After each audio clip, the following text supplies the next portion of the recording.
श्री कृष्ण के जीवन में ऐसी सी घटना घटी कि दिखता है कि श्री कृष्ण देवताओं का पक्ष ले रहे, दैत्यों से दुश्मनी कर रहे। दिखता है कि पांडवों का पक्ष ले रहे और कौरवों को सफाया कर रहे। लेकिन श्री कृष्ण के चित्त में ऐसा कुछ भी नहीं है।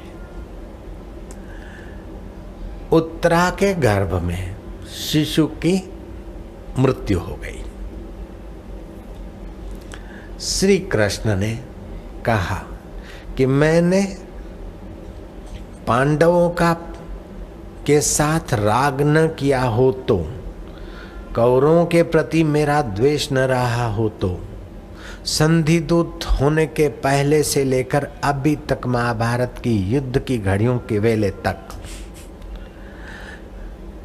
कौरवों के प्रति मेरा द्वेष न रहा हो तो, पांडवों के प्रति मेरा चित्त में राग न रहा हो तो, उस समता की परीक्षा हेतु ये मृतक बालक जीवित हो जाए और परीक्षा सफल हुई। उस बालक का नाम परीक्षित रखा गया, जो परीक्षित राजा के नाम से भगवत कथा का मुख्य श्रोता बना।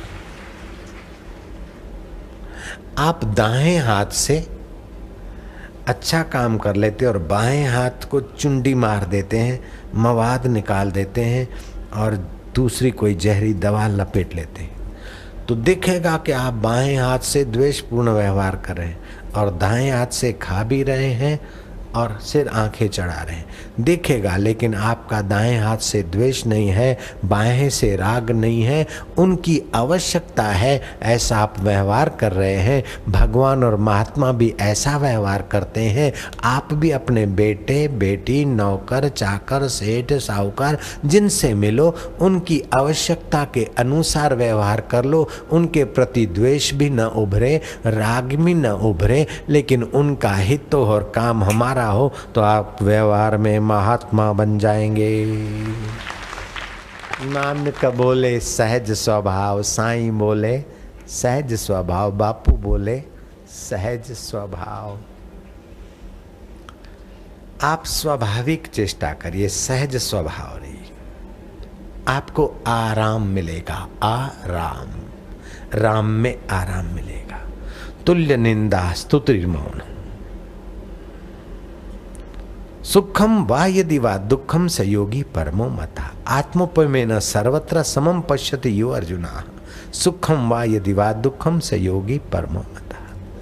सबको अपना आत्म स्वरूप जानता है, सबके दुख में वो हाथ बटाता है दुख मिटाने के लिए।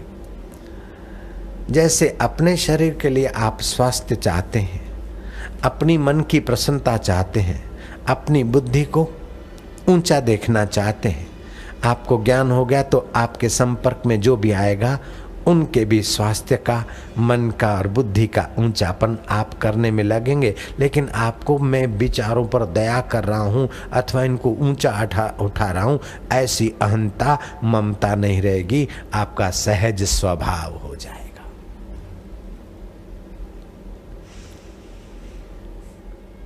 एक अटपटा आदमी था कि क्या साधु बाबा, क्या खड़िया पलटन लेके बैठ रहे, महाराज इधर भी देखो। हाँ बोले बेटा हम देखते हैं। बोले महाराज तुमको मैं गाली सुनाऊंगा। महाराज खुश हो गए, वाह भाई वाह, बड़े धनवान हो। ददतु ददतु, दो दो, जो धन है तुम्हारे पास वही दो, चलो। अभ्यागत साधु जो है, ददतु ददतु, बेटा दे जो भी है। सुन रहे हो अभ्यागत साधु, जय जय सियाराम। ददतु ददतु, दो दो, क्या दूं? ददतु ददतु।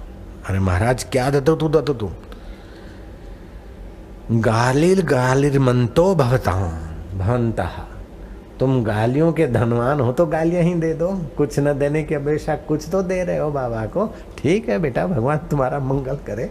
ददतु ददतु।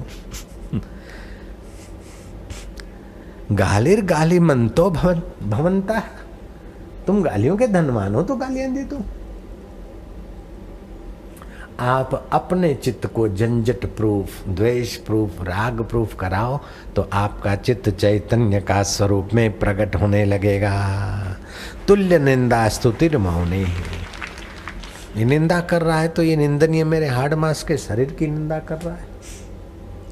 मकान दुकान की है, अरे तुम काहे के सेठ, तुम्हारा मकान बेकार है, तुम्हारा आश्रम बेकार है, तुम्हारी गाड़ी बेकार है, तुम्हारा गहना बेकार है, तुम्हारा ये बेकार है, तुम्हारा नाक बेकार है, तुम्हारा मुंह बेकार है, तुम सारे के सारे बेकार हो। तो सच्ची बात है, एक दिन तो जल जाना है, बेकार चीज है, सदा रहने वाली नहीं। भाई तुम तो नई बात बताओ ना, ये तो हम जान नहीं था, ये तो हम जान ही थे बेटवा, तुम कुछ नया सुनाई दे कि तुम एकदम बेकार हो, 2 कौड़ी के भी नहीं हो। बोले 2 कौड़ी कैसे हो सकते, मरेंगे तो ऊपर से खर्चा ले जाएंगे, है इतने बेकार है भैया। और कुछ सुनाओ। जब आप बेहोश होते हो, अपने आत्मा का ज्ञान नहीं है और हाड़ मांस के शरीर में आप घुस जाते कचरे में, तब गाली वाले की असर होती है, निंदा वाले की असर होती है, अपमान वाले की असर होती है, मान वाले की असर होती है, पोल्सन वाले की असर होती है। ऐसी कथा तुमको कहीं बाजार में मिलेगी क्या? जहाँ तहाँ मिलेगी क्या? एकदम VIP सत्संग है ये।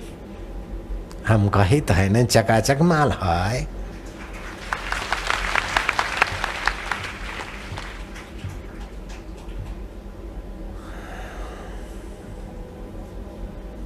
अद्वेष्टा सर्वभूतानां मैत्री करुणा एवच निर्ममो। शरीर में, वस्तु में, परिस्थिति में ममता न रखो। निरअहंकार, अहंकार भी मत उभरने दे कि मेरे को इसने गालियां दी, मेरे को कोई असर नहीं हुई, तब भी एक अंश है अहंकार का।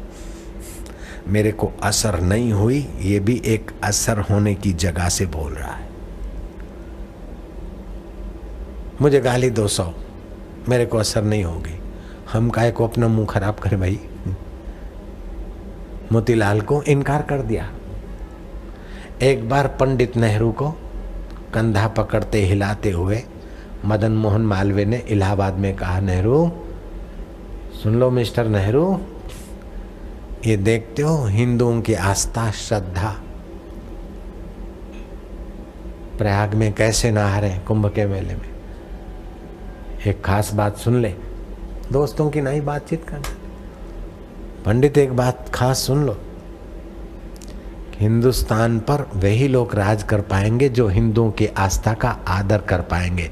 जब हिंदू की आस्था का अनादर हुआ, पब्लिक उनको उखाड़ के फेंक देगी।